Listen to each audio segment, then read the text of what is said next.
Primeira Carta aos Coríntios, capítulo 1. Eu, Paulo, chamado e enviado por Jesus, o Messias, conforme o plano de Deus, com meu amigo Sóstenes, envio esta carta a vocês da Igreja de Deus em Corinto, cristãos purificados por Jesus e separados para uma vida plena de Deus. Incluo nesta saudação todos os que invocam Jesus, onde quer que vivam. Ele é o Senhor deles, assim como nosso. Que todos os dons e benefícios que vêm de Deus, nosso Pai, e do Senhor Jesus Cristo, sejam de vocês. Toda vez que penso em vocês, e o faço com frequência, agradeço a Deus pela vida que levam, com livre acesso a Ele concedido por Jesus. O que aconteceu com vocês é algo que excede a imaginação humana e não pode ser dito em palavras. Cristo pode ser visto claramente na vida de vocês.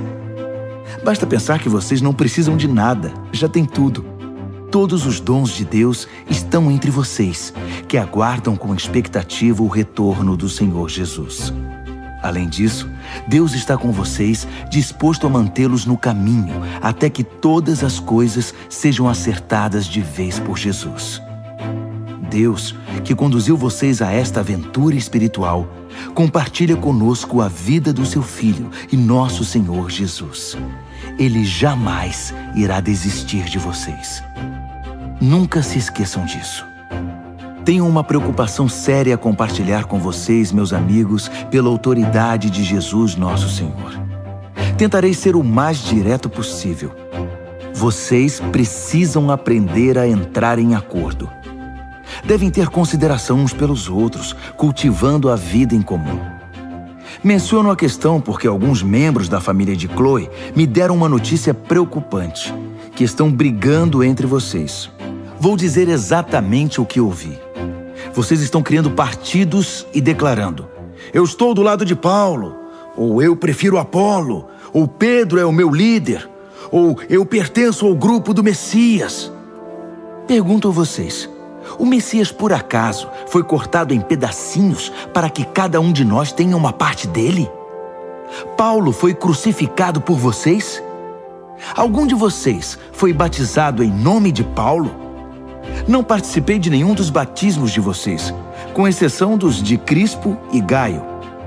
E agora, diante dessa questão, estou feliz de não ter participado. Pelo menos ninguém pode sair por aí dizendo que foi batizado em meu nome. Pensando bem, batizei outra família, a de Estéfanas, mas pelo que lembro foram apenas esses. Deus não me enviou para juntar seguidores meus, mas para pregar a mensagem, anunciar o que Ele tem feito e reunir seguidores dele. Não fui enviado para pregar confiando em minha eloquência, banalizando assim o que importa, a cruz de Cristo. Ela não pode ser reduzida a mero discurso. A mensagem que aponta para Cristo na cruz parece tolice para os que caminham para a destruição. Mas para quem está no caminho da salvação, faz todo sentido. Está escrito: destruirei a sabedoria dominante, mostrarei que quem se acha sábio é louco. Onde acharão alguém verdadeiramente sábio, educado e inteligente na época atual? Deus já não denunciou tudo isso como mera pretensão, palavras sem sentido? O mundo, com sua sabedoria fantasiosa, nem mesmo chegou perto do conhecimento de Deus. Por isso, em sua sabedoria, Deus decidiu usar o que o mundo considera tolice, pregação acima de tudo, para levar os que confiam nele ao caminho da salvação. Enquanto os judeus buscam milagres e os gregos correm atrás de sabedoria filosófica, nós prosseguimos anunciando Cristo o crucificado. Os judeus o consideram uma pedra de tropeço e os gregos um absurdo. Mas para nós, judeus e gregos, pessoalmente chamados por Deus, Cristo é o milagre e a sabedoria absolutos, reunidos numa única pessoa. A sabedoria humana é quase nada comparada com o aparente absurdo de Deus. Toda força humana, nem sonhando, pode competir com a, entre aspas, fraqueza de Deus. Lembrem-se de quem vocês eram quando foram chamados para esta vida. Não vejo entre vocês muitos representantes da elite intelectual, nem cidadãos influentes, nem muitas famílias da alta sociedade. Não é óbvio que Deus deliberadamente escolheu homens e mulheres que a sociedade despreza, explora e abusa? Não é óbvio que Ele escolheu gente do tipo Zé Ninguém para desmascarar as pretensões vãs dos que se julgam importantes? Fique claro que nenhum de vocês pode contar vantagens diante de Deus. Tudo que temos, cabeça no lugar, vida correta, pecados perdoados e novo início, vem de Deus por meio de Jesus Cristo. Daí o ditado: se alguém se orgulha, que se orgulhe por causa de Deus. 1 aos Coríntios, capítulo 2. Amigos, vocês devem estar lembrados da primeira vez em que os visitei para deixá-los a par da grande jogada de Deus. Na ocasião, não tentei impressionar ninguém com discursos sofisticados ou com argumentos filosóficos. Decidi apresentar primeiro Jesus e quem Ele é, de maneira pura e simples. Depois, falei de Jesus e do que Ele fez, o Jesus crucificado. Não estava certo sobre como apresentar o tema. Sentia-me despreparado. Se querem saber a verdade, eu estava morrendo de medo. Assim, nada do que eu disse deve ter impressionado vocês. Mas mesmo assim, a mensagem cumpriu seu propósito. O Espírito e o poder de Deus fizeram isso, o que deixa claro que a vida de fé que possuem é uma resposta ao poder de Deus, não o resultado de técnicas de manipulação mental ou emocional. A verdade é que temos sabedoria para compartilhar desde que vocês estejam espiritualmente firmes. Não se trata de sabedoria popular, propagada por supostos especialistas, que estarão obsoletas em um ano. A sabedoria de Deus é algo misterioso, que encerra a profundidade de seus propósitos. Nada tem de vaga e superficial. Ela não é uma nova mensagem, é a mais antiga. O que Deus determinou como forma de produzir o melhor dele em nós, muito antes que entrássemos em cena. Os sábios do nosso tempo não têm ideia do que seja esse plano eterno. Do contrário, não teriam matado numa cruz o Senhor da vida designada por Deus. Por isso, temos este texto das Escrituras: ninguém jamais viu ou ouviu algo parecido. Nunca se imaginou algo semelhante. Mas é o que Deus tem preparado para aqueles que o amam. Mas vocês o têm visto e ouvido porque Deus, por intermédio do seu Espírito, o revelou a vocês. O Espírito, não satisfeito em mover-se na superfície, mergulha até as profundezas de Deus e traz à tona o que Deus planejou. Quem conhece o seu pensamento, a não ser você mesmo? O mesmo ocorre com Deus. Ele não só sabe o que está pensando, mas também nos permite sabê-lo. Deus tudo nos revela sobre os dons da vida e da salvação que nos concedeu. Não precisamos dos palpites nem das opiniões do mundo. Não aprendemos isso nos livros nem na escola. Aprendemos de Deus, que nos ensinou pessoalmente por meio de Jesus, e o transmitimos a vocês em primeira mão. Quem não é espiritual não pode receber os dons do Espírito de Deus, não tem essa capacidade. Os dons de Deus lhe parecem tolice. Só o espiritual pode reconhecer o Espírito de Deus e o espírito humano em plena comunhão. Espiritualmente vivos, temos acesso a tudo que o Espírito de Deus está fazendo. Assim, não podemos ser julgados pelos críticos que não são espirituais. A pergunta de Isaías: existe alguém que conheça o Espírito de Deus, alguém que saiba o que ele está fazendo? Foi respondida: Cristo sabe, e nós temos o Espírito de Cristo. Primeira Carta aos Coríntios, capítulo 3. No entanto, amigos, sinto-me frustrado pela maneira nada espiritual com que vocês lidam uns com os outros e com Deus. Vocês estão agindo como bebês em relação a Cristo. Parece que só sabem mamar. Pois bem, vou amamentá-los, visto que não sabem se alimentar sozinhos. Quando vocês se apegam a algo apenas por se sentirem bem ou para dar impressão de que são importantes, não são muito diferentes de um bebê de colo, que só fica contente quando tudo lhe agrada. Quando um de vocês diz, estou do lado de Paulo, e o outro diz, eu prefiro Apolo, não está sendo infantil? Quem vocês pensam que Paulo é? Ou Apolo? Somos servos, nós dois, que os serviram enquanto aprendiam a confiar a vida ao Senhor. Cada um de nós cumpriu a tarefa de servo. Eu plantei a semente, Apolo regou as plantas, mas Deus fez vocês crescerem. Não é quem planta, nem quem rega, que está no centro do processo, é Deus. Ele faz as coisas acontecerem. Plantar e regar são trabalhos menores. O que torna essas atividades dignas é o Deus a quem servimos. Vocês são a lavoura de Deus e nós trabalhamos nela. Usando outro exemplo, vocês são a casa de Deus. Usando o dom que Deus me deu de arquiteto, desenhei a planta. Apolo ergueu as paredes. Que cada carpinteiro que venha trabalhar tenha o cuidado de construir sobre o fundamento. Lembrem-se de que há apenas um fundamento já estabelecido: Jesus Cristo. Sejam exigentes ao escolher o material que irão utilizar na obra. Em algum momento haverá uma inspeção. Se tiverem usado material barato, de segunda linha, vocês serão descobertos. A inspeção será rigorosa. Tudo precisa estar de acordo. Se o trabalho de vocês passar na inspeção, ótimo. Se não, a parte de vocês na construção será derrubada. Mas vocês não serão destruídos. Vão sobreviver, mas com dificuldade. Vocês percebem que são o templo de Deus e que o próprio Deus está presente em vocês? Quem destruir o templo de Deus não ficará impune. Estejam certos disso. O templo de Deus é sagrado e vocês são esse templo. Não se enganem. Não achem que são sábios apenas porque acompanham o noticiário. Sejam os desinformados de Deus. Esse é o caminho da verdadeira sabedoria.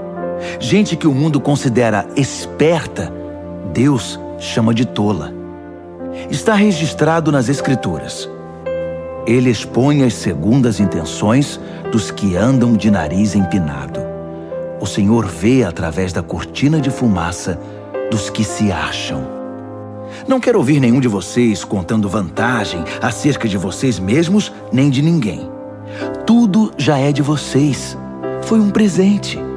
Paulo, Apolo, Pedro, o mundo, a vida, a morte, o presente, o futuro, tudo é de vocês, que são privilegiados por estar unidos a Cristo, que está unido com Deus. Primeira carta aos Coríntios, capítulo 4. Não pensem que nós, líderes, somos o que não somos. Somos servos de Cristo, não senhores dele. Não somos guardiões. Nossa responsabilidade é conduzi-los aos mais sublimes segredos de Deus. Os requisitos exigidos de nós são confiabilidade e conhecimento preciso. Pouco importa o que vocês pensem ou digam a meu respeito. Eu não me avalio. Nesse caso, os rótulos são irrelevantes. Desconheço algo que me desqualifique na minha tarefa para com vocês. Mas isso não quer dizer muita coisa. O Senhor é quem faz este julgamento. Assim, não corram na frente do Senhor, tirando conclusões com base em julgamentos pessoais antes de analisar tudo. Quando Ele vier, trará a público segredos que ninguém imagina, motivações interiores, propósitos e orações. Só então ouviremos o muito bem de Deus. Tudo que faço agora é mostrar que todos esses assuntos dizem respeito a Apolo e a mim, para que vocês aprendam a se controlar e não se precipitem em julgar sem ter conhecimento de todos os fatos. É importante analisar todas as coisas do ponto de vista de Deus. Não me agrada vê-los bajulando uns e difamando outros com base em boatos. Pois quem é que realmente conhece vocês, que sabe o que tem no coração? E se conhecesse, descobriria algo de que possam se vangloriar? Não são dons de Deus tudo o que vocês têm e são? Por que então tantos rótulos e disputas? Vocês já têm tudo de que precisam. Têm mais acesso a Deus do que podem imaginar. Deixando de lado Apolo e a mim, vocês estão no topo do mundo, pelo menos no mundo de Deus. E nós estamos lá com vocês. O que vejo é que nós, que temos a mensagem, fomos colocados por Deus num palco, mas ninguém quer comprar o ingresso. Somos como um acidente na rua para o qual o mundo olha quando passa. Somos os desajustados do Messias. Vocês podem estar seguros, mas nós vivemos em meio a fragilidades e incertezas. Vocês podem ser bem considerados pelos outros, mas nós somos maltratados muitas vezes. Na maior parte do tempo, não temos o suficiente para comer. Usamos roupas remendadas, portas nos são fechadas na cara e aceitamos os piores empregos para ganhar a vida, sempre com muito esforço. Quando nos ofendem, dizemos, Deus o abençoe. Quando espalham fofocas sobre nós, reagimos com uma palavra boa. Somos tratados como lixo, como restos de comida. E a situação não vai melhorar. Não estou escrevendo para brigar, nem para criar algum desconforto. Escrevo como um pai, meus filhos. Amo vocês e quero que sejam adultos, não crianças mimadas. Há muita gente que não vê a hora de apontar o dedo para o que vocês têm feito de errado. Mas não há muitos pais dispostos a investir tempo e esforço para ajudá-los a crescer. Foi quando Jesus me levou a proclamar a vocês a mensagem de Deus que me tornei o pai de vocês. Não estou pedindo que façam o que eu mesmo já não esteja fazendo. Foi por isso que primeiro enviei Timóteo. Ele também é meu filho querido e fiel ao Senhor. Ele irá refrescar a memória de vocês quanto às instruções que passo regularmente às igrejas no caminho de Cristo. Sei que alguns de vocês são tão cheios de vocês mesmos que nunca ouvem ninguém, muito menos a mim. Mas estarei aí, se Deus quiser, mais cedo do que vocês pensam. E então verei se tudo o que falam não passa de papo furado. Pois o caminho de Deus não é mera conversa, é vida cheia de poder. Então, como devo me preparar para esse encontro? Como quem disciplina com severidade, que os obriga a cumprir seu dever? Ou como bom amigo e conselheiro? Vocês decidem. 1 aos Coríntios, capítulo 5. Também fiquei sabendo de um caso escandaloso entre vocês que não seria tolerado nem fora da igreja. Um dos membros está dormindo com a madrasta. E vocês ainda se sentem tão superiores, tão satisfeitos com vocês mesmos, que isso nem os incomoda. Não acham que deveriam estar tristes, de joelhos, derramando lágrimas? Ninguém pensou que tal conduta precisava ser denunciada e corrigida? Vou dizer o que eu teria feito. Ainda que esteja longe, é como se eu estivesse aí com vocês, porque sei perfeitamente o que está acontecendo e digo que está errado. Vocês não podem apenas ficar olhando e esperar que tudo se resolva. Reúnam a comunidade e estarei presente em espírito com vocês. Tratem da questão e resolvam o problema na autoridade de Jesus, nosso Senhor, que estará presente entre vocês. Submetam a conduta desse homem perante todos. Que ele a defenda, se puder. Mas se não puder, que seja excluído, ficando à mercê de Satanás. Sem dúvida será um choque para ele e um embaraço para vocês. Mas é melhor isso do que a condenação. Além do mais, o que importa é estar perdoado diante do Senhor no dia do juízo. A arrogância e a insensibilidade de vocês nessa questão me perturba. Vocês trataram o caso como se nada fosse. O fermento também parece nada, mas leveda rapidamente toda a massa de um pão. Portanto, livrem-se desse fermento. Nossa identidade é pura e simples. Não pode conter ingredientes estranhos. O Messias, nosso Cordeiro Pascal, já foi sacrificado na refeição da Páscoa. E nós somos o pão sem fermento, que faz parte da festa. Portanto, participemos dessa festa, não como pão inchado com o fermento do mal, mas como pão sem fermento, sincero e genuíno. Escrevi na minha carta anterior que vocês não devem se sentir à vontade com quem vive na promiscuidade. Não quis dizer também que vocês não devem ter nenhum tipo de relacionamento com gente de fora da comunidade. O mesmo vale para os corruptos de nenhum tipo e para os religiosos impostores. Para não ter contato com esse tipo de gente, vocês teriam de sair do mundo. Mas estou dizendo que quando um amigo que alega ser cristão se comporta de modo promíscuo ou corrupto, cheio de revolta contra Deus ou contra os amigos, se embebeda ou se torna explorador, vocês não devem agir como se tudo isso fosse normal. Não podem simplesmente conviver com isso como se fosse um comportamento aceitável. Não sou responsável por aquilo que os de fora fazem. Mas será que não temos nenhuma responsabilidade pelos que são da comunidade cristã? Deus tratará dos que são de fora, mas não podemos nos omitir quando nossos irmãos e irmãs saem dos trilhos. Se necessário, temos de limpar a casa. 1 aos Coríntios, capítulo 6. Outra coisa. Como vocês ousam levar um irmão ao tribunal? Se acham que foram prejudicados, faz sentido levar o caso a um tribunal que nada sabe dos caminhos de Deus, em vez de levá-lo à família da fé? Um dia, o mundo inteiro comparecerá perante um júri formado pelos seguidores de Jesus. Portanto, se vocês vão julgar o mundo, não seria melhor tratar desde já dessas questões menores? Nós vamos julgar até os anjos.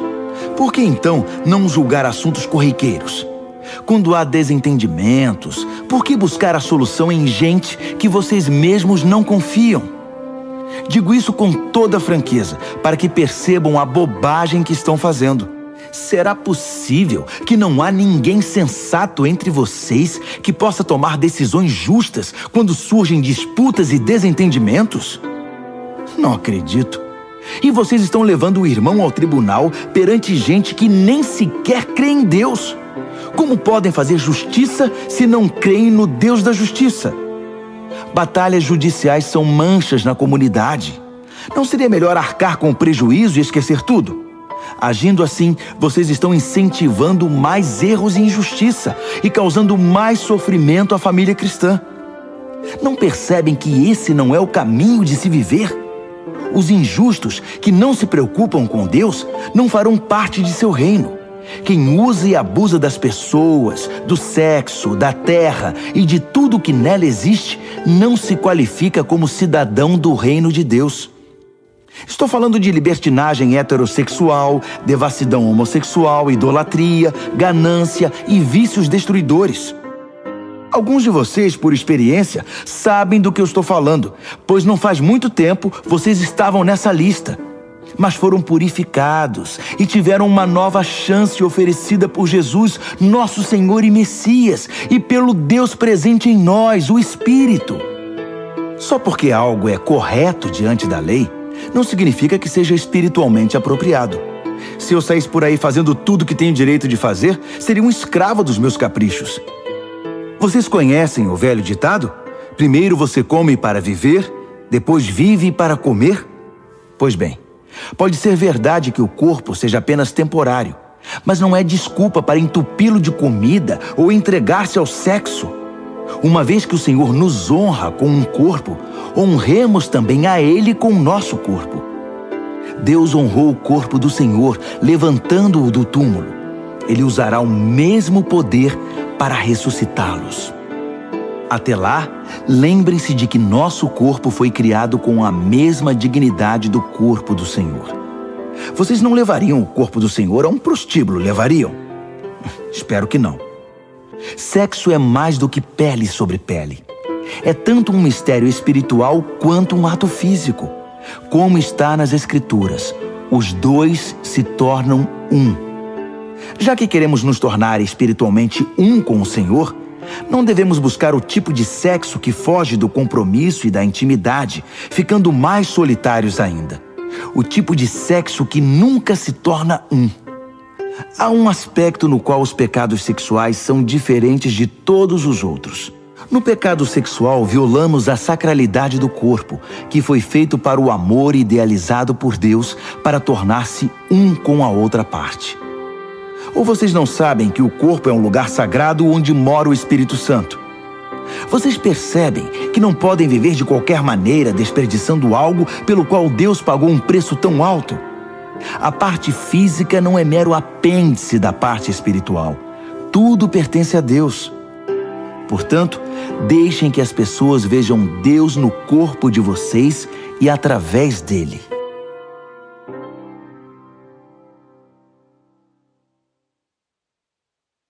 Primeira Carta aos Coríntios, capítulo 7. Passemos agora às perguntas que vocês fazem na carta que me enviaram. Primeira, é bom ter relações sexuais? Sem dúvida, mas de maneira certa. É bom estar casado, tanto para o homem quanto para a mulher. Os impulsos sexuais são fortes, mas o casamento é forte o bastante para contê-los, permitindo uma vida sexual equilibrada e plena num mundo de desordem sexual. O leito matrimonial deve ser marcado por mutualidade. O marido procurando satisfazer a esposa procurando satisfazer o marido. O casamento não é um espaço para brigar por direitos. O casamento é uma decisão de servir a outra parte na cama ou fora dela. A abstinência sexual é possível por um período de tempo, se ambos concordarem e se for para algum propósito de jejum e oração, mas apenas em ocasiões assim. Depois, voltem um para o outro.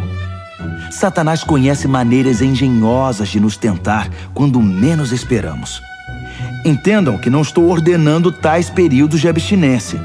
Apenas dou o melhor conselho se vocês quiserem proceder assim.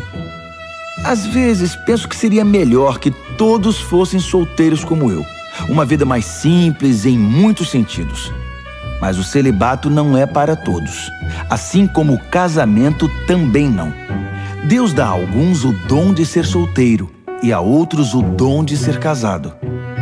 Entretanto, digo aos solteiros e viúvos que não estar casado talvez seja o melhor para eles, como tem sido para mim.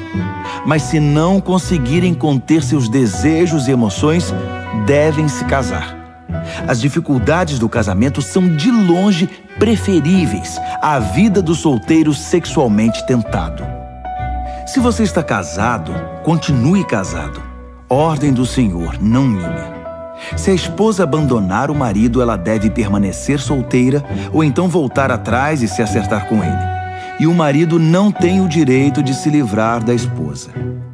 Para os casamentos mistos, cristão casado com não cristão, não temos mandamento explícito da parte do Senhor. Mas vocês devem fazer o seguinte: se você é um homem casado com uma mulher que não é cristã, mas que mesmo assim deseja viver com você, continue com ela. Se você é uma mulher casada com um homem que não é cristão, mas que deseja viver com você, continue com ele. O marido descrente participa em certa medida da santidade da esposa, e a esposa descrente de igual maneira participa da santidade do marido. De outro modo, os filhos seriam deixados de fora, mas eles também estão incluídos nos propósitos espirituais de Deus. No entanto, se o cônjuge descrente vai embora, deixe que vá. Não seja desesperadamente dependente. Deus nos chamou para viver bem da maneira mais pacífica possível.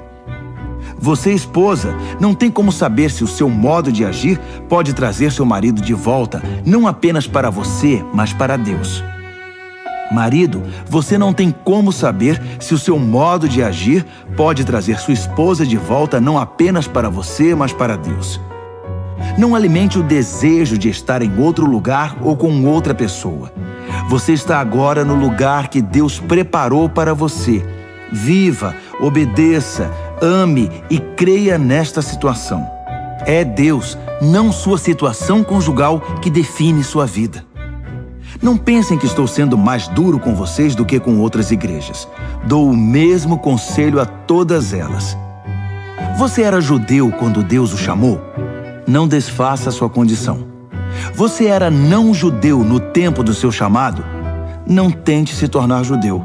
Ser judeu não é o mais importante.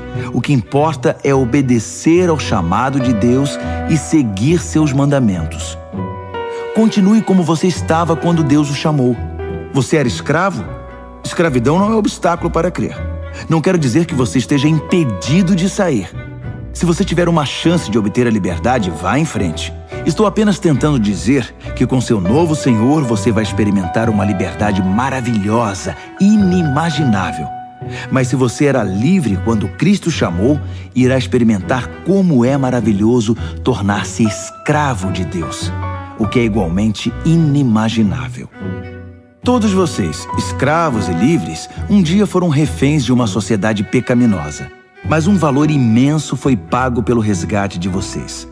Agora que estão livres dos velhos vícios, não voltem a ser ou fazer o que o mundo pede a vocês. Amigos, permaneçam na condição em que foram chamados por Deus. Ele está com vocês. Permaneçam firmes com Ele do lado. O Senhor não deu orientações explícitas para as virgens, mas como sou muito experiente na misericórdia do Senhor e sempre fiel, confiem no meu conselho. Por causa das pressões atuais que sofremos de todo lado, talvez fosse melhor permanecerem assim. Você está casado? Permaneça casado.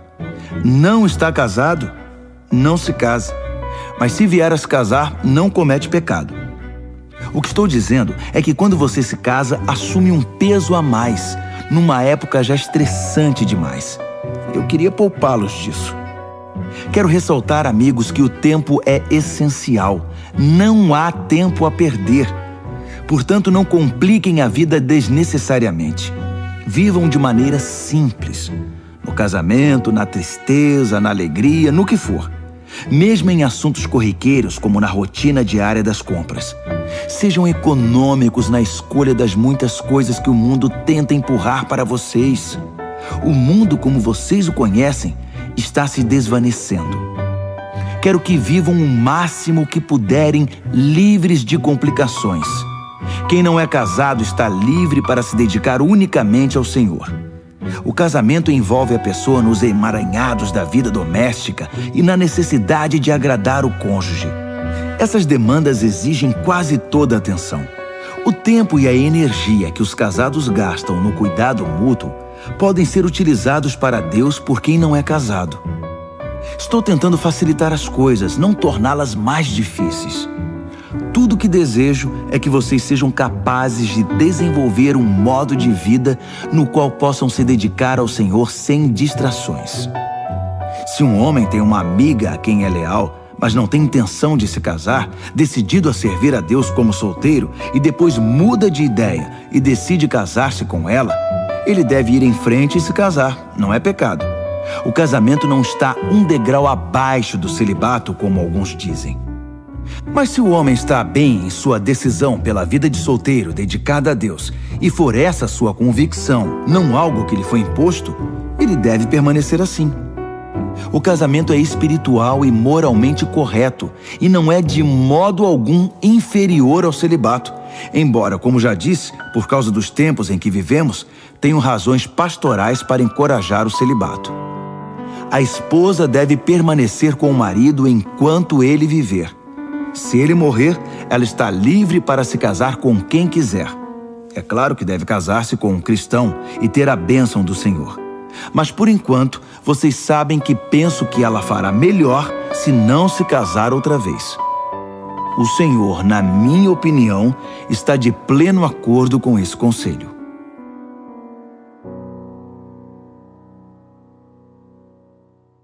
Primeira carta aos Coríntios, capítulo 8. Continua em aberto a questão sobre a carne oferecida a algum ídolo. Será que é correto participar de refeições nas quais esse tipo de carne é servido? Temos a tendência de pensar que sabemos de tudo e que temos a resposta para essa pergunta. Mas o coração humilde pode nos ajudar muito mais do que a mente orgulhosa. Nunca saberemos o bastante até reconhecer que só Deus sabe tudo. Alguns dizem, acertadamente, que os ídolos não existem de verdade, que não há nada neles, que não há outro Deus a não ser nosso único Deus e que não importa quantos desses chamados deuses sejam invocados e cultuados, eles nada acrescentam à nossa vida, exceto alguma história fantasiosa. Eles dizem, mais uma vez acertadamente, que há apenas um Deus, o Pai, que tudo nos dá e quer que vivamos para Ele. Dizem também que só há um Senhor, Jesus, o Messias, e que tudo é por causa dele, nós inclusive. Sim, é verdade. Então, pensando logicamente, nada aconteceu à carne quando ela foi oferecida ao ídolo. É como qualquer outra carne. Eu sei disso, e vocês sabem também. Mas isso não é tudo. Se fosse, algumas pessoas iriam achar que sabem de tudo e começariam a menosprezar os outros. O conhecimento verdadeiro não é insensível. Precisamos ser sensíveis ao fato de que não estamos todos no mesmo nível de compreensão. Alguns de vocês passaram a vida inteira comendo carne de ídolo e estão certos de que há alguma coisa na carne que prejudica vocês. Essa mentalidade não vai mudar da noite para o dia. Felizmente, Deus não nos vê pela dieta. Não somos elogiados quando comemos de tudo, nem repreendidos quando não toleramos essa comida. Mas Deus se preocupa quando alguém usa sua liberdade de modo irresponsável, levando algum companheiro de fé a se desviar do caminho, devido à vida que levavam anteriormente. Por exemplo, digamos que vocês se vangloriem da sua liberdade indo a um banquete oferecido em honra aos ídolos, no qual o prato principal seja carne sacrificada a ídolos. Mas essa postura pode representar um perigo para quem ainda luta com a questão, alguém que os considere sábios e maduros. O perigo é que ele ficará terrivelmente confuso, sem saber mais o que é certo e errado. Cristo deu a vida por essa pessoa. Seria pedir demais que desistissem de ir ao banquete por causa dela? Porque, como vocês dizem, não faria nenhuma diferença. Mas fará diferença se vocês ferirem um irmão, com o risco de condená-lo à ruína eterna. Quando vocês ferem seu irmão, estão ferindo Cristo. Um banquete aqui e ali não vale o preço de uma dessas pessoas frágeis na fé. Assim, se sua participação no jantar com carne de ídolo significar o desvio de algum irmão, é melhor ficar em casa. 1 Coríntios, capítulo 9. Não me digam que não tenho autoridade para escrever deste modo. Não acham que devo sentir-me perfeitamente livre para fazê-lo? Não recebi esta tarefa? Não fui chamado para esta obra no encontro face a face com Jesus, nosso Senhor? Vocês não são provas do que tenho feito para o Senhor? Ainda que ninguém mais admita a legitimidade do meu chamado, vocês não podem negá-lo, pois meu trabalho com vocês é a prova viva da minha autoridade. Não tenho medo dos críticos. Nós que atuamos na obra missionária para Deus, temos direito a acomodações decentes e ao sustento para nós e nossa família. Parece que vocês não levantaram objeção sobre isso para os outros apóstolos, nem para os irmãos do Senhor, nem para Pedro. Então, por que só no meu caso? Será que só Barnabé e eu temos de ir desacompanhados e ainda pagar do próprio bolso? Será que um soldado trabalha por conta própria? Que lavrador é proibido de comer dos frutos do próprio trabalho? Que fazendeiro não bebe o leite de seu rebanho? Não estou exagerando apenas por estar irritado. Tudo isso está escrito na lei de Moisés. Não amordace o boi, impedindo-o de comer os grãos enquanto debulha. Vocês acham que Moisés estava preocupado com o gado? Não acham que a preocupação era conosco? Claro que sim. Lavradores trabalham ansiosos pelo tempo da colheita. Assim, se plantamos sementes espirituais entre vocês, é errado esperar que nos sirvam 1 ou 2 refeições? Outros até exigem isso de vocês. Será que nós, que nunca exigimos nada, não merecemos mais? Mas não vamos começar a reivindicar agora o que sempre tivemos o direito de fazer. Nossa decisão é desistir de qualquer coisa que nos desvie da mensagem de Cristo. Minha preocupação agora é que vocês não usem nossas decisões para tirar vantagem ou privar alguém dos seus direitos. Vocês sabem que quem trabalha no templo sempre teve a garantia de poder viver dos rendimentos da casa de Deus. Também os que oferecem sacrifícios no altar podem se alimentar do que é sacrificado. Seguindo o mesmo raciocínio, o Senhor determinou que quem proclama a mensagem deve ser sustentado por aqueles que creem nela. Mesmo assim, quero deixar claro que nunca peguei nada para mim e que não estou escrevendo agora para exigir alguma coisa. Prefiro morrer a permitir que duvidem de mim ou questionem meus motivos. Se proclamo a mensagem, não é para ganhar alguma coisa. Sou impelido a fazer isso, e ai de mim se não o fizer. Se eu considerasse este trabalho apenas um meio de ganhar a vida, eu esperaria algum pagamento. Mas como não penso assim, pois creio que ele me foi confiado de modo muito especial, por que esperaria ser pago? Então, acham que eu estou ganhando algo com isso? Na verdade, estou. O prazer de proclamar a mensagem sem que vocês tenham de pagar por isso. Vocês não precisam nem bancar minhas despesas. Ainda que eu esteja livre das exigências e expectativas de todos, tornei-me um servo voluntário de todos para alcançar todo tipo de gente. Religiosos, não religiosos, moralistas, libertinos, fracassados, desmoralizados, não importa. Não adoto o estilo de vida deles. Mantenho o meu comportamento baseado em Cristo. Mas entrei no mundo deles e compartilhei da realidade deles.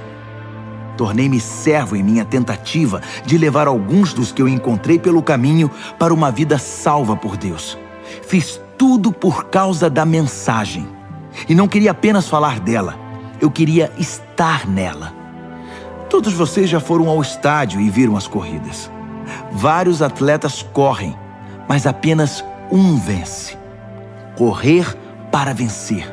É para isso que os bons atletas treinam duro. Eles fazem isso por uma medalha de ouro, que perde o brilho e o valor. Mas vocês estão atrás da medalha que nunca envelhecerá. Não sei sobre vocês, mas eu estou correndo a toda velocidade rumo à linha de chegada. Estou dando tudo de mim. Nada de pegar leve. Estou alerta e preparado. Não vou ser apanhado dormindo no ponto. Depois de mostrar o caminho para os outros, nem posso pensar que eu poderia perder. 1 Coríntios, capítulo 10. Amigos, lembrem-se da nossa história e aprendam. Nossos antepassados foram todos guiados por uma nuvem e conduzidos milagrosamente através do mar.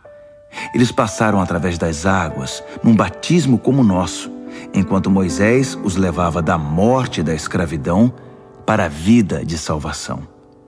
Todos comeram e beberam a mesma comida e bebida, providenciadas diariamente por Deus. Eles beberam da rocha, uma fonte de Deus, que os acompanhava por onde fossem. E a rocha era Cristo. Mas experimentar as maravilhas e graças de Deus não pareceu significar muito, porque muitos deles foram vencidos pela tentação no terrível deserto, e Deus não ficou satisfeito. O mesmo pode acontecer conosco. Precisamos estar atentos para nunca sermos apanhados trilhando um caminho próprio, como eles fizeram. Não podemos fazer a religião virar um circo, como eles fizeram. Primeiro festejaram, depois dançaram. Não podemos cair na promiscuidade. Eles pagaram caro por isso. Lembrem-se, nada menos de 23 mil mortes num só dia. Não cometam o erro de pensar que Cristo deve nos servir. Nós é que o servimos. Eles fizeram isso e Deus enviou-lhes cobras venenosas. Devemos tomar cuidado para não incentivar a reclamação. Foi ela que os destruiu. Esses incidentes são sinais de alerta da nossa história, escritos para que não venhamos a repetir os erros deles. Historicamente, vivemos situações semelhantes. Eles no início e nós no fim. E podemos confundir tudo, assim como eles. Não sejam tão ingênuos e autoconfiantes. Vocês não são diferentes. Podem fracassar tão facilmente como qualquer um.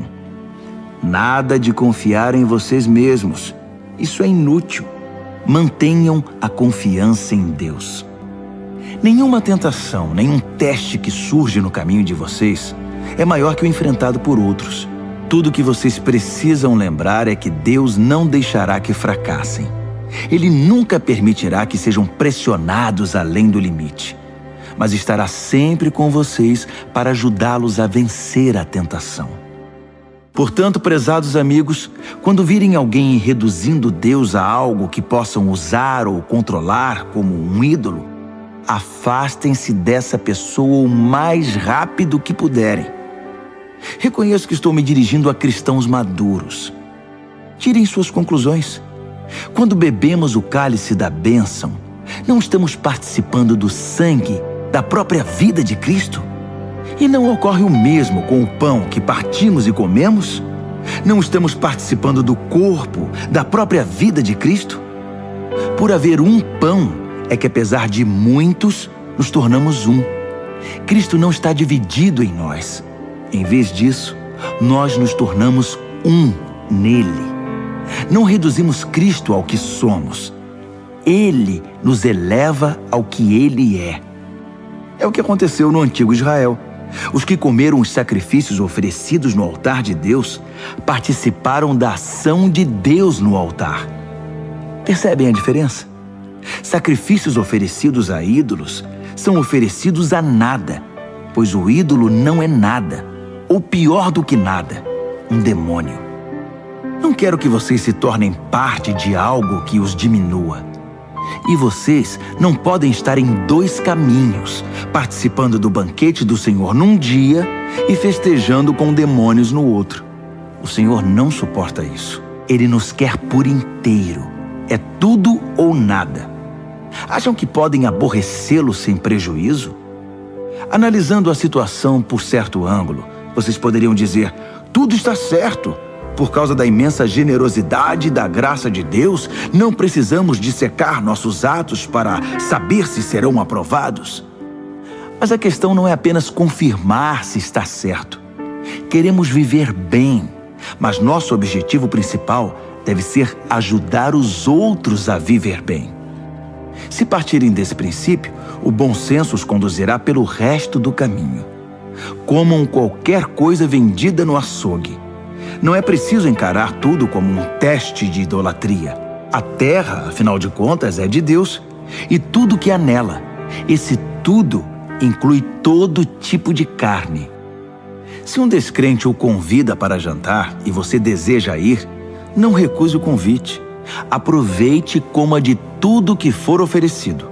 Seria falta de educação e de espiritualidade investigar na hora a pureza de cada prato. Mas se ele disser que a comida foi sacrificada a um Deus, você deve recusar. Ainda que isso seja indiferente para você, não é para ele. E você não vai querer deixá-lo confuso a respeito da sua fé. Mas com exceção de casos como esses, não vou ficar pisando em ovos, preocupado com o que gente de mente fechada pode dizer. Tenho toda a liberdade, pois conheço muito bem o que nosso Senhor nos ensinou. Se como o que me oferecem, agradecido a Deus pelo que está na mesa, deveria eu me preocupar com o que alguém vai dizer? Dei graças a Deus pela comida, Ele a abençoou e ponto final. Assim, façam suas refeições com prazer, sem se preocupar com o que alguém possa dizer, pois vocês estão comendo para a glória de Deus acima de tudo, não para agradar a essas pessoas. Façam tudo desse modo, de todo o coração e com liberdade, para a glória de Deus. Ao mesmo tempo, não se esqueçam de agir com misericórdia. Evitem pisar no calo dos que não têm liberdade como vocês. Tenho feito o que posso para levar em consideração os sentimentos dos outros. Espero que vocês façam o mesmo.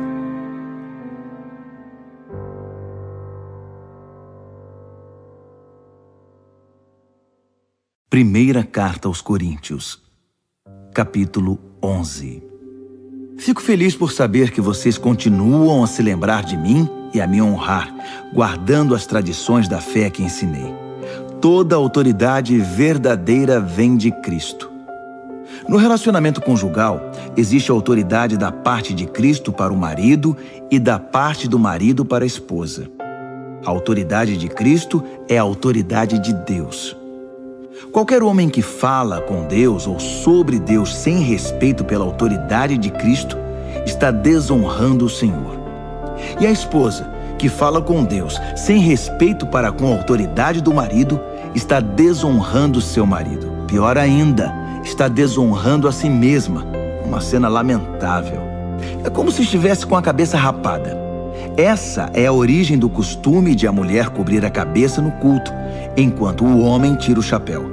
Com esses atos simbólicos, homens e mulheres que muitas vezes batem de frente um com o outro, submetem sua cabeça ao cabeça, Deus. A propósito, não valorizem demais as diferenças entre homem e mulher. Nem o homem nem a mulher podem caminhar sozinhos ou reivindicar prioridade. O homem foi criado primeiro, como belo reflexo resplandecente de Deus. É verdade. Mas a mulher brilha com mais beleza, tendo por cabeça o seu marido. É verdade que a primeira mulher veio do homem, mas daí em diante todo homem vem de uma mulher. E uma vez que na prática todas as coisas vêm de Deus, vamos deixar de lado essa discussão sobre quem vem primeiro.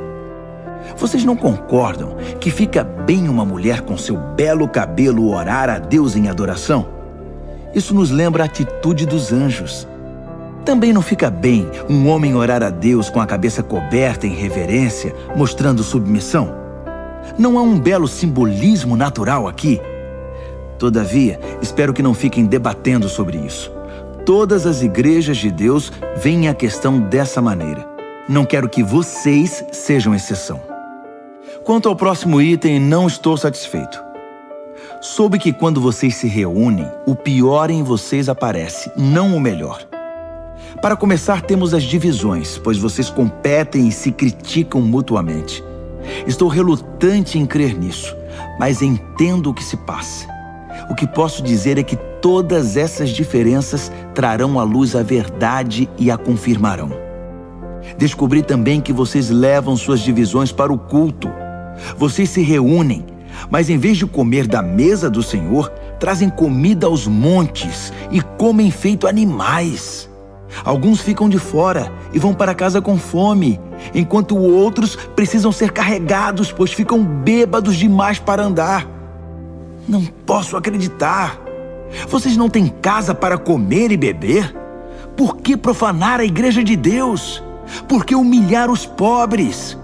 Custa-me acreditar que vocês chegaram a esse ponto. Eu não posso ficar calado. Permitam-me recordar a vocês o que acontece na ceia do Senhor e por que ela é de importância fundamental. Recebi instruções do próprio Senhor e as transmiti a vocês. O Senhor Jesus, na noite em que foi traído, tomou o pão. Depois de dar graças, ele o partiu e disse: "Isto é meu corpo, partido por vocês. Façam isso para se lembrarem de mim." Depois da ceia, ele fez o mesmo com o cálice. "Este cálice é meu sangue, minha nova aliança com vocês. Toda vez que beberem deste cálice, lembrem-se de mim." O que vocês precisam entender é que toda vez que comem esse pão e bebem desse cálice, estão revivendo em palavras e ações a morte do Senhor. E repetirão esse ato até que o Senhor retorne. Vocês não devem permitir que o costume anule a reverência. Quem come o pão ou bebe do cálice do Senhor de modo desrespeitoso é como a multidão que zombou do Senhor e cuspiu nele no momento de sua morte. Vocês querem tomar parte nessa lembrança? Examinem suas motivações. Testem o coração e venham para a ceia com santo temor. Se vocês não pensam no corpo partido do Senhor quando comem e bebem, correm o risco de enfrentar sérias consequências. É por isso que muitos de vocês estão doentes e apáticos, enquanto outros morreram antes do tempo. Se nos corrigirmos agora, não precisaremos ser corrigidos mais tarde. Melhor ser repreendido pelo Senhor agora que enfrentar o castigo depois. Portanto, meus amigos, quando vocês se reúnem na mesa do Senhor, sejam reverentes e educados. Se vocês estiverem com fome a ponto de não poderem esperar para ser servidos, é melhor ir comer em casa. Mas de modo algum transformem a ceia do Senhor em comilança e bebedeira ou em briga de família. Trata-se de uma refeição espiritual, uma festa de amor. Quanto às outras perguntas que vocês me fizeram, responderei pessoalmente na minha próxima visita.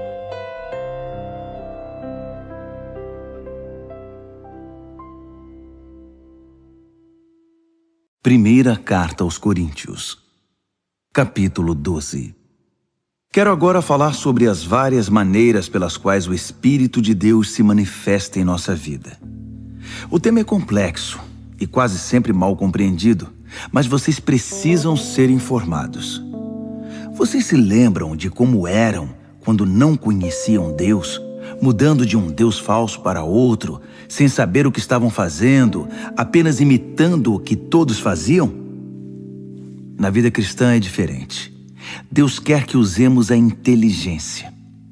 Por exemplo, usando o raciocínio, vocês sabem perfeitamente que o Espírito de Deus jamais induzirá alguém a dizer "Maldito Jesus". E ninguém deseja dizer "Jesus é Senhor" sem o discernimento do Espírito Santo. Os dons variados de Deus são distribuídos por toda parte, mas todos têm origem no Espírito de Deus.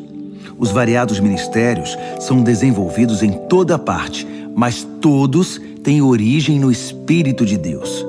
As variadas expressões do poder de Deus se manifestam em toda parte, mas o mesmo Deus está por trás de tudo. A cada cristão é dado algo a fazer, que mostre como Deus é. Todos ganham, todos são beneficiados. Todo tipo de dom é distribuído pelo Espírito para todo tipo de pessoa. A variedade é maravilhosa. Conselho sábio, entendimento claro, confiança sincera, cura dos enfermos, milagres, proclamação da palavra, discernimento de espíritos, línguas, interpretação de línguas. Todos esses dons têm uma origem comum, mas são distribuídos um a um pelo Espírito de Deus. Ele decide quem recebe o que e quando. É fácil entender como essa diversidade funciona se olharmos para o corpo humano. Nosso corpo está dividido em muitas partes, membros, órgãos, células. Mas a despeito de tantas partes, ainda é um corpo. Ocorre o mesmo com Cristo. Por meio do seu Espírito único, dissemos a Deus a nossa vida incompleta e sem sentido. Costumávamos tomar decisões de forma independente, mas agora vivemos uma vida plena e integrada, em que Ele tem a palavra final em tudo. É o que proclamamos em palavra e ação quando fomos batizados. Cada um de nós é agora uma parte de seu corpo ressuscitado, renovado e sustentado por uma fonte, seu Espírito, da qual todos nós bebemos. Nossos antigos rótulos como judeu ou grego, escravo ou livre, não têm mais utilidade. Precisamos de algo maior, mais abrangente. Quero que entendam que tudo isso faz vocês terem mais importância. Um corpo não é apenas uma parte ampliada. O corpo é o conjunto de partes diferentes, mas semelhantes em combinação e que funcionam em conjunto. Faz algum sentido o pé dizer: não sou tão elegante quanto a mão, embelezada com anéis, por isso acho que não pertenço a este corpo? Se o ouvido disser: não sou importante como o olho que tudo vê, por isso não mereço estar na cabeça, vocês iriam querer tirá-lo do corpo? Se o corpo fosse todo olho, como poderia ouvir? Se fosse todo ouvido, como poderia cheirar? Mas sendo do jeito que é, podemos perceber que Deus pôs cada parte do corpo exatamente onde quis. Quero também que entendam que a diversidade mantém a importância de cada parte, impedindo que cada um dê valor apenas a si mesmo. Por melhores que sejam, vocês só têm importância por fazerem parte do corpo. Um olho enorme ou uma mão gigante não seria um corpo, e sim um monstro. O que temos é um corpo com muitas partes, cada uma do tamanho apropriado e em seu devido lugar. Nenhuma parte é importante por si mesma. Vocês podem imaginar o olho dizendo para a mão: fora, não preciso de você. Ou a mão dizendo para o pé: você está dispensado, não preciso mais de você. De fato, na prática, acontece o contrário. Muitas vezes, o que é menos proeminente é mais fundamental e também mais necessário. Por exemplo, vocês podem viver sem um olho, mas não sem o estômago. Quando seu corpo sofre, não faz nenhuma diferença se é um membro externo ou interno, maior ou menor. Todas as partes sofrem junto, pois cada parte tem a devida dignidade e importância. No entanto, vocês têm mais preocupação com as partes menos proeminentes. Se vocês tivessem de escolher, não iriam preferir uma boa digestão a um cabelo bonito? O modo pelo qual Deus formou o corpo humano é um modelo que nos ajuda a entender nossa vida comunitária na igreja. Cada parte depende da outra. As partes que mencionamos e as que não mencionamos. As partes que vemos e as que não vemos. Se uma parte se fere, todas as outras partes estão envolvidas. Se uma parte vai bem, todas as outras desfrutam esse bem-estar. Vocês são o corpo de Cristo. É o que vocês são. Jamais se esqueçam disso.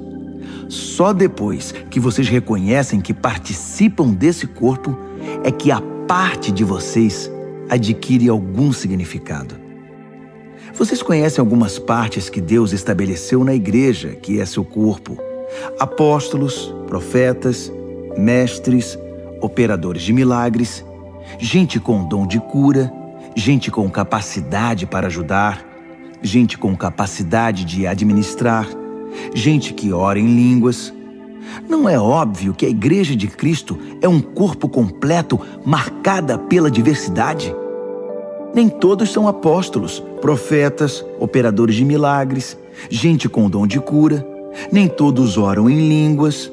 Nem todos são intérpretes de línguas.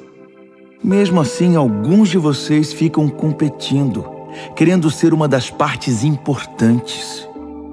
Mas agora quero apresentar a vocês um caminho muito melhor.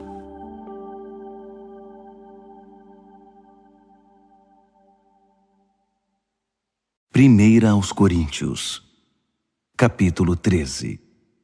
Se eu falar com eloquência humana e com êxtase própria dos anjos, e não tiver amor, não passarei do rangido de uma porta enferrujada.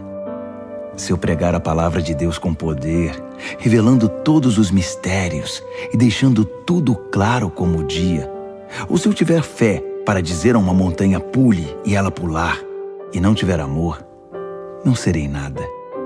Se eu der tudo o que tenho aos pobres e ainda for para a fogueira como mártir, mas não tiver amor, não cheguei a lugar algum. Assim, não importa o que eu diga, no que eu creia ou o que eu faça, sem amor, estou falido. O amor nunca desiste. O amor se preocupa mais com os outros que consigo mesmo. O amor não quer o que não tem. O amor não é esnobe, não tem a mente soberba, não se impõe sobre os outros, não age na base do eu primeiro, não perde as estribeiras, não contabiliza os pecados dos outros, não festeja quando os outros rastejam. Tem prazer no desabrochar da verdade. Tolera qualquer coisa. Confia sempre em Deus. Sempre procura o melhor. Nunca olha para trás, mas prossegue até o fim. O amor nunca morre. A palavra inspirada um dia será esquecida. A oração em línguas vai passar. O entendimento alcançará seu limite. Nós conhecemos apenas parte da verdade, e o que dizemos a respeito de Deus é sempre incompleto. Mas quando o que é completo chegar, tudo o que é incompleto em nós deixará de existir. Quando eu era bebê no colo da minha mãe, eu balbuciava como qualquer bebê. Depois que cresci, deixei para sempre essas coisas de bebê. Hoje, não vemos as coisas com clareza. Estamos como que num nevoeiro, enxergando com dificuldade por entre a neblina. Mas isso não vai durar muito. O tempo vai melhorar e o sol vai aparecer. Então veremos tudo tão claramente quanto Deus nos vê, conhecendo-o diretamente, assim como Ele nos conhece. Mas por enquanto, até chegar à perfeição, temos 3 coisas que nos guiam até a consumação de tudo: confiança firme em Deus, esperança inabalável e amor extravagante. E o melhor desses 3 é o amor. 1 Coríntios, capítulo 14. Procurem viver uma vida de amor como se a vida dependesse disso, porque de fato depende. Entreguem-se aos dons que Deus dá. Acima de tudo, proclamem sua verdade. Se vocês o louvam quando falam línguas, Deus os entende e ninguém mais, pois vocês estão compartilhando aspectos pessoais, e isso é entre vocês e Ele. Mas quando proclamam sua verdade na linguagem comum, vocês permitem que outros conheçam a verdade e com isso possam crescer, fortalecer-se e experimentar a presença de Deus com vocês. Aquele que ora usando uma língua de oração em particular obtém muito proveito disso.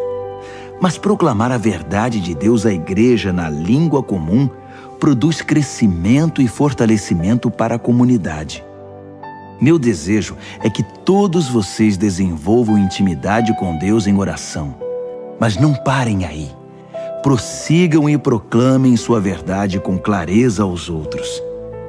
É mais importante permitir o acesso ao conhecimento e ao amor de Deus por meio de uma língua que todos entendem que cultivar a presença de Deus em oração num idioma misterioso. A não ser, é claro, que alguém possa interpretar o que vocês estão dizendo para o benefício de todos. Amigos, pensem bem. Se diante de vocês eu orar de um modo que só Deus entende, que proveito vocês terão? Se eu não falar claramente com alguma instrução, verdade, proclamação ou ensino, não terei nenhuma utilidade para vocês. Se os instrumentos musicais, flautas ou harpas, não são tocados de modo que cada nota seja distinta e esteja no tom, como se poderá identificar a melodia e apreciar a música? Se o toque da trombeta não é nítido, como será possível apresentar-se para a batalha? Então, se vocês falam de um modo que ninguém entende, por que abrem a boca? Há muitas línguas no mundo e todas têm significado para alguém. Mas se eu não entendo a língua, de nada me servirá. Não é diferente com vocês. Já que estão tão ansiosos por tomar parte no que Deus está fazendo, por que não se concentram em fazer o que é proveitoso para toda a igreja? Portanto, quando orarem em língua de oração, não guardem para vocês mesmos a experiência. Orem para poder compartilhá-la com outros. Se oro em línguas, meu espírito ora, mas minha mente fica inativa e não há proveito nenhum. Assim, qual a solução? A resposta é simples. Façam as 2 coisas. Devo ser espiritualmente livre quando oro, mas ao orar, devo também refletir e ser cuidadoso. Devo cantar com o espírito e também com a mente. Se você abençoa usando uma língua de oração que ninguém mais entende, como poderia um recém-chegado que não tem ideia do que está acontecendo saber a hora de dizer amém? Sua bênção pode ter alguma beleza, mas você deixou de fora quem não entende. Sou grato a Deus pelo dom que nos concedeu de orar e louvar em línguas. Esse dom nos permite desfrutar uma intimidade maravilhosa com Ele. Eu participo disso tanto quanto vocês, ou até mais. Só que quando estou com a igreja reunida para o culto, prefiro dizer 5 palavras que todos entendem a dizer 10.000 que não façam nenhum sentido para os ouvintes. Para ser franco, eu estou impaciente com a infantilidade de vocês. Quanto tempo vai demorar para que cresçam e usem a cabeça como adultos? Tudo bem quando há uma falta de familiaridade infantil com o mal. Nesse caso, tudo de que precisamos é um simples não. No entanto, para dizer sim a alguma coisa, se exige algo mais. Só uma inteligência madura e bem exercitada poderá salvá-los de cair na ingenuidade. Dizem as Escrituras: em idiomas estranhos e pela boca de estrangeiros vou pregar a este povo, mas eles não vão ouvir nem acreditar. Assim, aonde esse falar em línguas que ninguém entende levará vocês? Isso não ajuda os cristãos e deixa os descrentes ainda mais confusos. Mas também é certo que essas línguas falam diretamente ao coração dos cristãos, sem alcançar os descrentes. Se a igreja estiver reunida e alguns descrentes estiverem ali quando vocês começarem a orar em línguas, dizendo coisas sem sentido para eles, pensarão que vocês perderam o juízo e sairão dali o mais rápido que puderem. Mas se houver descrentes num culto em que a verdade de Deus é transmitida com clareza, as palavras compreensíveis irão tocar o coração deles. E logo estarão ajoelhados diante de Deus, reconhecendo que Ele está no meio de vocês. Assim, quero que façam o seguinte: quando se reunirem no culto, cada um de vocês esteja preparado para fazer o que for proveito para todos. Cantar um hino, ensinar uma lição, contar uma história, fazer uma oração, interpretar línguas. Se forem feitas orações em línguas, que sejam no máximo 2 ou 3, mas apenas se estiver presente alguém que possa interpretar o que estão dizendo. Se não houver, que isso fique entre vocês e Deus. E que não haja mais de 2 ou 3 pessoas falando por culto, e os demais ouçam e guardem tudo no coração. Cada um por sua vez faça a sua parte, sem que ninguém assuma o controle. Assim, cada pessoa que falar tem a chance de dizer algo especial da parte de Deus, e vocês irão aprender uns com os outros. Se escolherem falar, são também responsáveis pelo modo e pelo momento de falar. Quando adoramos da maneira certa, não há confusão. Deus nos conduz à harmonia. Isso vale para todas as igrejas. As mulheres não devem interromper o culto falando quando deveriam estar ouvindo, nem fazer perguntas que poderiam ser feitas aos maridos em casa. Quanto a isso, o livro da lei de Deus orienta nossos procedimentos. As mulheres não têm licença para usar o momento de culto em conversas desnecessárias. Vocês, homens e mulheres, acham que são os grandes ungidos do Senhor que definem o certo e o errado? Pensam que tudo gira em torno de vocês? Se alguém acha que tem alguma palavra da parte de Deus, ou se sente inspirado a fazer alguma coisa, preste muita atenção ao que escrevi, pois essas são orientações do Senhor. Se vocês não as seguirem, não serão usados por Deus. 3 conselhos resumem tudo que falei. Quando transmitirem a verdade de Deus, falem de todo o coração. Se alguém estiver orando em línguas que vocês não entendem, não lhe digam como deve orar. Façam tudo de maneira cortês e organizada em todas as situações. 1 Coríntios, capítulo 15. Amigos, permitam-me repassar a mensagem com vocês mais uma vez. A mensagem que proclamei foi recebida por vocês. Nela vocês permanecem firmes e por ela foram salvos. Entendo que a fé que possuem é verdadeira, não um interesse passageiro, e que nela estão firmes de verdade. A primeira coisa que fiz foi apresentar a vocês de coração a mensagem que recebi.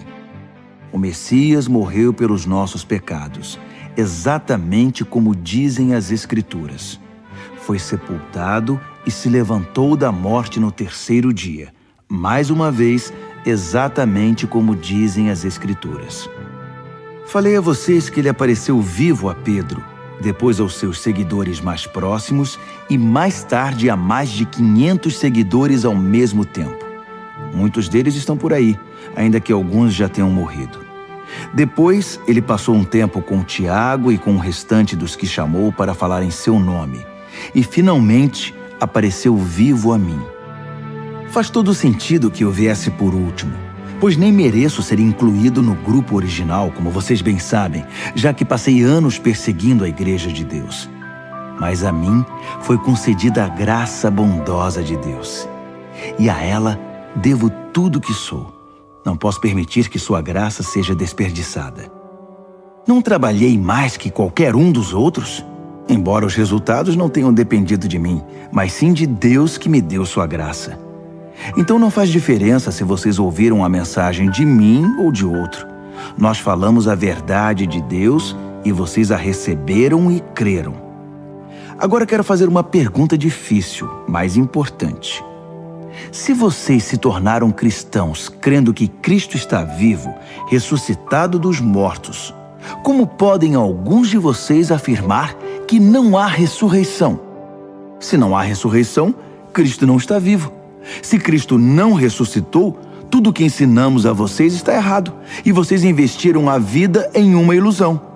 Além disso, se não há ressurreição, somos culpados de mentir a vocês sobre Deus, e tudo o que apresentamos como testemunho de que Deus ressuscitou Cristo não passa de engano. Se os mortos não podem ressuscitar, então Cristo não ressuscitou, porque ele morreu de fato. E se Cristo não ressuscitou, vocês continuam na escuridão, mais perdidos do que nunca. Para quem morreu, é ainda pior, porque morreram esperando a ressurreição em Cristo. Se tudo que temos de Cristo serve apenas para alguns poucos anos de vida, coitados de nós. Mas a verdade é que Cristo ressuscitou, sendo o primeiro de muitos que voltarão à vida. Há aqui um paralelo importante a ser ressaltado. No princípio, a morte nos alcançou por causa de um homem. Mas agora, a ressurreição dos mortos também nos alcança por causa de outro homem. Todos morrem em Adão, e todos tornam a viver em Cristo. Mas temos de esperar nossa vez. Cristo é o primeiro. Depois, os que estarão com ele em sua vinda, a grande consumação. Nessa ocasião, depois de ter conquistado plena vitória, ele entregará o reino ao Pai. Ele não desistirá até vencer o último inimigo. E o último inimigo é a morte. Como disse o salmista, ele os venceu a todos e os pisoteou. É claro que isso não inclui o próprio Deus, porque quando tudo finalmente estiver sob o domínio de Deus, o Filho virá, ocupando o seu devido lugar. E o domínio de Deus alcançará sua plenitude, um final perfeito. Como entender que alguns de vocês se ofereceram para ser batizados em favor dos mortos? Se não existe ressurreição, para que este batismo? Não é uma contradição? E por que devo eu continuar arriscando a vida de forma tão perigosa? Encaro a morte praticamente todos os dias. Acham que eu faria isso se não estivesse convencido de que nossa ressurreição está garantida pelo Senhor ressuscitado? Acham que eu estava apenas bancando o herói quando enfrentei feras em Éfeso e por pouco não morri? É a ressurreição que motiva minhas palavras e ações, a minha vida. Se não há ressurreição, deveríamos seguir o ditado: comamos e bebamos que amanhã morreremos. Mas não se enganem, não se deixem levar pela conversa de que não há ressurreição. Lembrem-se, as más companhias destroem os bons hábitos. Pensem bem, Busquem a santidade de vida. Não desprezem a realidade da ressurreição, pois a ignorância a respeito de Deus traz grande prejuízo. A verdade é que uma discussão prolongada como essa é inútil. Um cético pode perguntar: como pode haver ressurreição? Mostre-me. Quero ver com os olhos. Com que esse corpo da ressurreição se parece? Na verdade, essa pergunta é absurda. Isso não se vê com os olhos. Entende-se por uma ilustração. Quando plantamos uma semente, ela morre e logo nasce uma planta. A semente e a planta são bem diferentes. A semente de uma laranja não se parece com uma laranjeira. O que plantamos é diferente do que colhemos. Assim também, o corpo que é sepultado como se fosse uma semente e o corpo da ressurreição são muito diferentes. Observem que a variedade de corpos é impressionante. Assim como há diferentes tipos de sementes, há diferentes tipos de corpos. Corpo humano, corpo dos mamíferos, das aves e dos peixes. Vendo toda essa diversidade, temos uma ideia da glória da ressurreição, pois além dos corpos da terra, há também outros corpos no espaço, o sol, a lua e as estrelas, vistos em sua diversidade, beleza e esplendor. O que contemplamos agora são apenas as sementes antes da ressurreição. Imaginem como serão belas e gloriosas as plantas da ressurreição. A ilustração da semente, que depois de plantada morre e ressurge como planta viva, é, na melhor das hipóteses, uma simples comparação, mas talvez lance alguma luz sobre o mistério do corpo da ressurreição. É preciso, porém, ter em mente que seremos ressuscitados para valer, que estaremos vivos para sempre. O corpo que morre não manifesta beleza, mas quando ressuscitar, será glorioso. Sepultado em fraqueza, ressurgirá poderoso. A semente plantada é natural. Essa semente faz nascer o que é sobrenatural. É a mesma semente, o mesmo corpo. Mas que diferença entre o que morre fisicamente e o que ressurge em imortalidade espiritual. Para prosseguir, devemos voltar a atenção para as Escrituras. O primeiro Adão recebeu a vida. Cristo, o último Adão, é espírito doador de vida. A vida física vem primeiro, depois a espiritual. O início se dá na terra, o desfecho se dá no céu. O primeiro homem veio da terra, e daí em diante os seres humanos são chamados terrenos. O segundo homem veio do céu, e por isso seremos celestiais. Assim como somos o reflexo do que está em nossa origem terrena, seremos o reflexo do nosso desfecho celestial.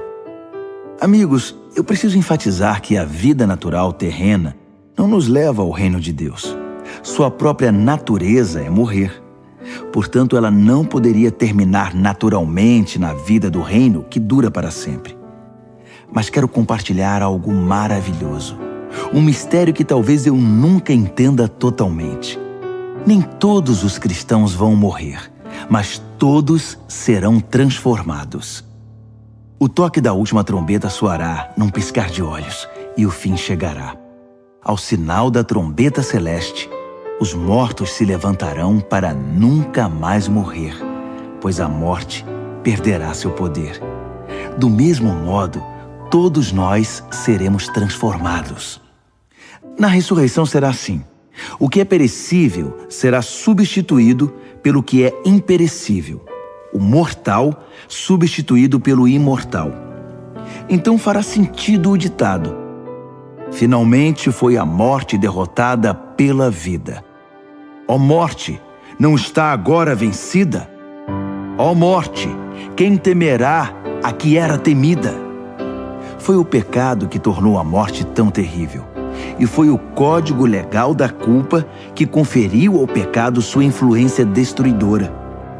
Mas agora, graças a Deus, que por um só ato vitorioso da vida, derrotados estão o pecado, a culpa e a morte. E tudo graças ao nosso Senhor Jesus Cristo. Diante de tudo isso, prezados amigos, Permaneçam firmes. Força! Nada de desânimo. Dediquem-se inteiramente ao trabalho do Senhor, pois nada do que fazem para Ele jamais será perda de tempo.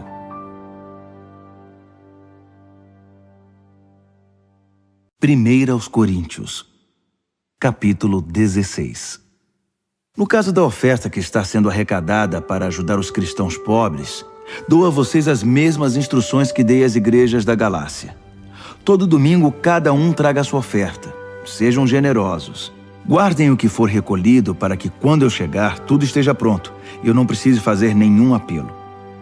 Depois da minha chegada, escreverei cartas de recomendação aos responsáveis pela entrega da oferta em Jerusalém. Se acharem melhor que eu vá junto, ficarei feliz em viajar com eles. Planejo visitar vocês depois de passar pelo norte da Grécia. Não pretendo ficar muito tempo lá, mas pode ser que eu fique com vocês até passar o inverno. Talvez possam me ajudar quando eu partir para a próxima missão. Não quero visitá-los apenas de passagem. Meu desejo é demorar um bom tempo, se o Senhor quiser. Por enquanto, permaneço aqui em Éfeso. Uma grande porta de trabalho se abriu aqui, apesar da oposição. Se Timóteo aparecer, cuidem bem dele. Façam que ele se sinta em casa. Como eu, ele é incansável no trabalho do Senhor. Não permitam que ninguém o menospreze. Depois de algum tempo, enviem-no de volta a mim com a bênção de vocês. Digam-lhe que eu o estou esperando, bem como a quem o estiver acompanhando. Quanto ao nosso amigo Apolo, estou ajeitando tudo para que ele possa visitá-lo. Ele não acha que este é o melhor momento, mas haverá melhor ocasião. Fiquem de olhos abertos, sejam firmes na fé, compartilhem o que receberam, sejam corajosos e sempre ajam com amor. Gostaria de pedir um favor. Deem atenção especial à família de Estéfanas. Como sabem, eles foram os primeiros convertidos na Grécia e sempre se dedicaram a servir os cristãos. Quero que honrem e cuidem de gente assim, companheiros e trabalhadores que tanto nos ajudam e inspiram. Quero que saibam como estou feliz por ter Estéfanas, Fortunato e Acaico comigo. Eles me suprem a falta que vocês fazem e renovaram minhas forças, mantendo-me em contato com vocês. Valorizem gente como eles. As igrejas aqui na província da Ásia enviam saudações.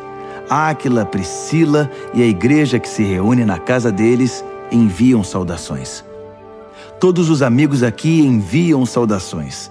Transmitam as saudações com abraços santos. E eu, Paulo, de próprio punho, envio meus cumprimentos. Se alguém não ama o Senhor, perderá a bênção.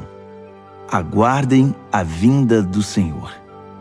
Por sua graça, o Senhor Jesus está sempre de braços abertos para vocês. E eu amo todos vocês no Messias, em Jesus. Amém.